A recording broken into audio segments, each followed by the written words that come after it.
The on-again, off-again, on-again coalition agreement is set to be finalised in the next couple of days, with Sussan Ley agreeing in principle to the National Party's demands. There were 4 policy areas that was the reason we lost. This is now just the mechanics and the machinery, and I'm expecting that Sussan and I can get to that arrangement in the coming couple of days when we can meet up and catch up. So, but we'll work through that together in a constructive way. But that doesn't mean the coalition soap opera is set to end anytime soon. There's now talk that David Littleproud could be challenged for the Nationals' leadership. This was a principled decision that the men and women of my party room made, and I'm proud of them. I'm proud of the fact that the vast majority did. My job is to represent that, and the fact that we got an outcome in 2 or 3 days because of principles over politics.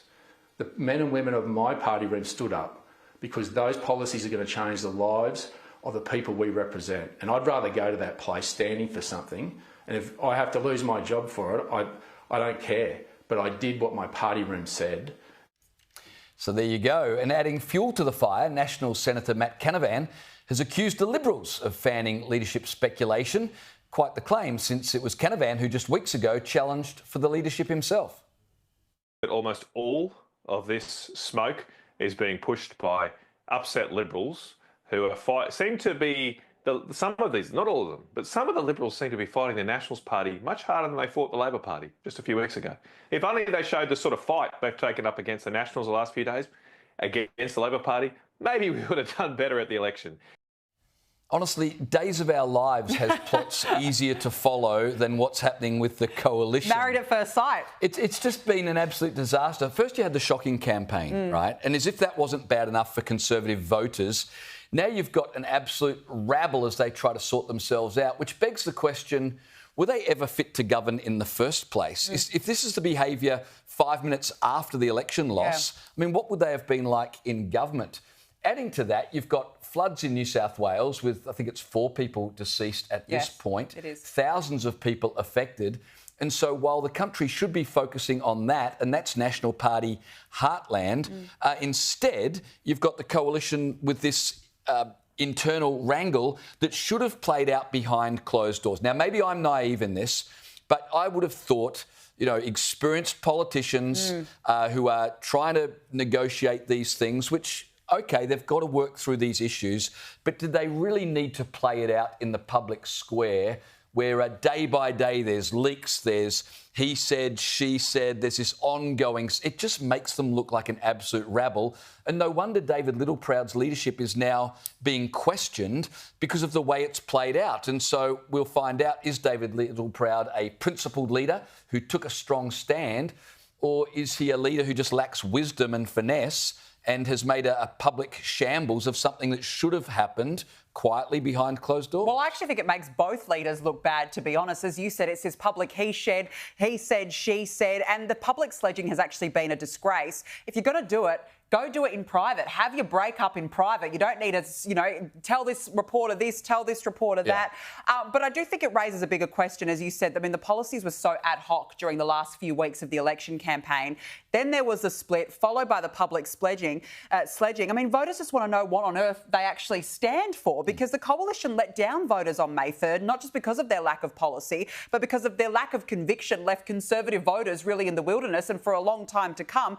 And even worse, of course, has left us with another Albanese term, a broken renewables system, $1 trillion in debt, a big Australia. I mean, don't even get me started on all that. So, OK, the marriage counselling has worked now, but the damage to its credibility, I just think, is far worse, and Conservative voters do better. And it also begs the question, a 2-day divorce? What on earth was the point of that? A 2-day divorce, James? Well, I mean, they would say on the flip side, you know, they worked it out quickly and that shows signs of maturity. So I guess, you know, you say tomato, I say tomato. The problem, of course, is we need an effective opposition. Yeah, we do. And Anthony Albanese is taking his election victory. And he didn't get that much of a primary vote, remember. It's one of the lowest primary votes in history. Yeah. But he's taking that as a huge mandate. And we'll talk about renewables in a moment. You need an effective opposition. And well, any day now, I hope we get one, because it's been a couple of weeks since the election and we still don't know who the opposition will actually be in terms of, is it the Liberals? Is it the Liberals and the Nationals? We don't know what we've got on the opposition benches yet. The thing is that the Liberals have agreed in principle to those 4 requests from what the does Nationals. that mean? But what does that mean? So for lifting the nuclear moratorium, divestiture powers against supermarkets, boosting phone connectivity in the bush and a regional investment fund. I would ask the question, though, I'm surprised that Sussan Ley didn't say yes immediately to nuclear. I mean, it was a policy that the coalition took to the election. It was a policy that she backed in when she was deputy leader under Peter Dutton. It was what they said was going to be the genuine alternative to Labor's reckless renewables-only fantasy. And I know that Sussan Ley said from the offset that she wouldn't be making captain's calls, but I can almost understand why the Nationals pulled the pin on this, because the Liberals are trying to figure out who they are and what they stand for. And the Nats are actually propping up the coalition right now, because they're not the ones that lost so many seats, other than the one of Perrin Davey.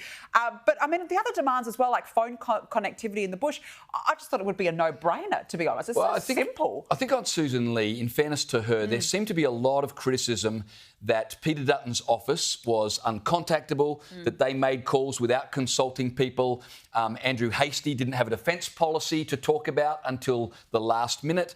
So there was a lot of angst about the way Peter Dutton had led the party during the campaign. Whether that's true or not, I don't know, but that's the talk. And so Sussan Ley, in taking over the leadership, her pitch seems to have been, I won't be like Peter Dutton, I'll be more consultative, I won't make captain's calls. And so take that to the nth degree. You've got a Liberal leader who won't do anything, won't make any decision for fear of not being seen to be consultative, which is why she seems to have been appointed. So that puts them into a state of paralysis where everyone's just waiting for them to all come together and thrash it out. The National Party, fair enough, are saying, well, we know what we stand for, so we're not going to sit around and wait. Yeah, well, we're going to speak to Kevin Hogan shortly, so we'll be putting some questions to him.